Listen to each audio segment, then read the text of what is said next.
has already happened is a brazen act of aggression in violation of international law, in violation of the UN Charter, in violation of the Helsinki Final Act, in violation of the 1997 Ukraine-Russia basing agreement. Russia has engaged in a military act of aggression against another country. The president is currently considering all options. They're all on the table. We would call on Congress immediately, to the degree that they are prepared to be helpful, that they immediately lay down with us an economic package in order to assist Ukraine. We think it's very important for the international entities, the OSCE, the UN, NATO, the North Atlantic Council, the EU Foreign Affairs Council, which will meet tomorrow, all need to weigh in, and I believe they will weigh in heavily. This is not, or should not be, East-West, Russia, United States, Russia versus Europe. This is about the people of Ukraine. People who stood up against snipers firing at them from the roofs, who are fighting against the tyranny of having political opposition put in jail. And President Putin, I think, needs to think carefully about Russia's real interests here. You know, Russia may be able to invade Crimea, but in the end, Russia will isolate itself. There will be costs to the economy of Russia, costs to Russian businesses, costs to Russian individuals, and ultimately, I think Russia will isolate itself on a global stage that it just spent $60 billion through the Olympics to try to present a different face.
United States stands with the Ukrainian people in determining their own destiny, their own government, their own future.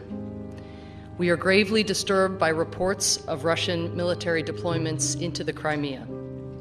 The United States calls upon Russia to pull back the military forces that are being built up in the region, to stand down and to allow the Ukrainian people the opportunity to pursue their own government, create their own destiny, and to do so freely without intimidation or fear. That the United States would condemn any move to undermine Ukraine's sovereignty or territorial integrity, which we expect all states to respect.